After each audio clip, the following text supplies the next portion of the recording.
I am part of the Intifada generation. This is not something which I say lightly. It's something that comes from my heart. I am incredibly proud to be an Israeli, but 5 years ago, my parents made a very difficult and life-changing decision. It came about following the outbreak of the Second Intifada in the year 2000. That was the year when my father started looking for a way out of the country in which he was born. The Intifada affected us all. We lived in fear and we lost our loved ones. Nowhere was safe and nothing seemed definite anymore. My father once said that you could ride the bus to school and come back in a coffin. The tipping point for my parents was when a 21-year-old Hamas suicide bomber blew himself up on a bus in Haifa. He killed 15 people and injured 40. Many of them were local university students that were not much older than I was at the time. When my father returned home from work that day, he told my mother that our family had to get out of this madhouse. My mother objected. She said, "Why should we leave? We have a good life here." She simply could not face reality. That madhouse was Israel, and this was our reality, our abnormal reality. The decision they made was to move to Canada. They believe, like I do, that no one, let alone a child, should live in such fear. Just as they did not want this to be my future, I don't want this to be the future for my children. Growing up, I did not meet Palestinians. I didn't know who they were other than the enemy. At school, our textbooks did not teach us much about them or their history. We learned about heroic grandparents who made the desert bloom and who created a homeland out of a wasteland. But that history wasn't enough to keep my family in Israel. So my quest for a home had to start all over again, but in a new country. I came to Canada to get away from home. But 6 months into university, I found myself advocating for Israel on my campus.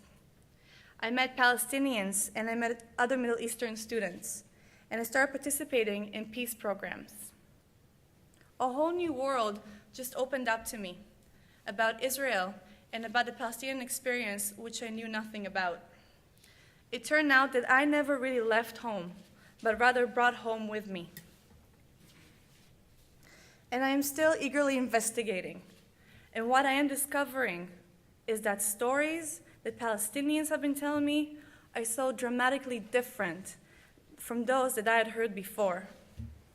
And these are not scary stories. They're stories about young people's dreams, about their hopes, and about their triumph over personal traumas that they've endured.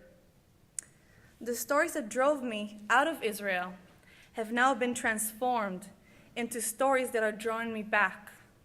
And they're full of hope and they're full of optimism. These stories continuously feed my determination for living in Israel.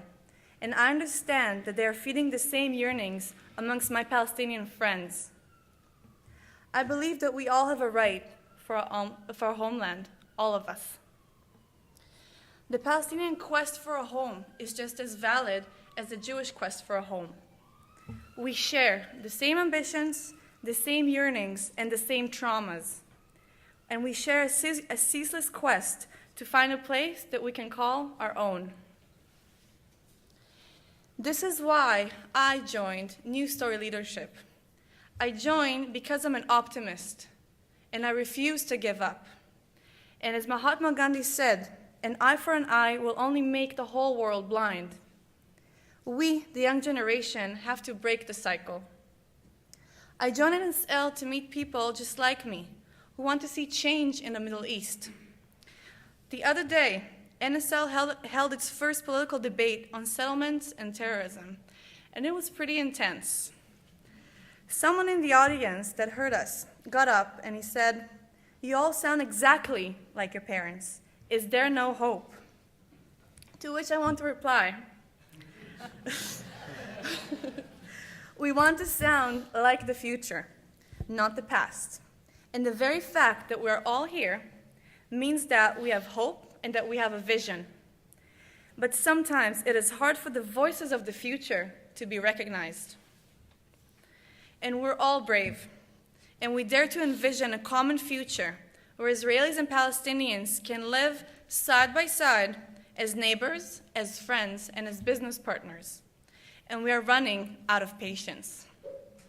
I am an optimist, but at the same time, I'm not naive.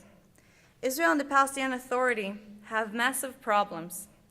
And I believe that a solution to these problems begins with us knowing each other, not across checkpoints and not at negotiation tables. By then, it becomes too late. By then, we are dealing with demons and with stereotypes. We need to know each other long before that, as children, as friends, and as colleagues. We need to know each other as people, as human beings. I have been in DC for about 3 weeks now, and I have 9 new friends from the Middle East. 5 of them are Palestinian. This is something I never thought would happen to me. I share a house with Asil, a Palestinian woman from Ramallah, who in Israel I would probably have never met. And I see how much alike we are. We're both educated, and we're driven, and we're eager for change. To come on this program, we've all had to propose how we were going to change the Middle East for the better. And for me, it is all about education. My project for change is to set up the first after-school program in Bethlehem in the West Bank for underprivileged youth. Students will learn leadership skills, and they will improve their community.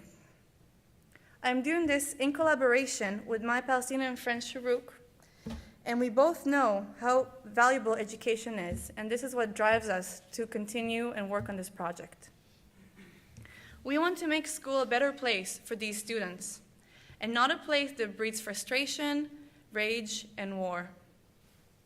We recognize that many children from refugee camps need after-school programs that are fun, welcoming, safe, and creative. And here is where Americans can help us.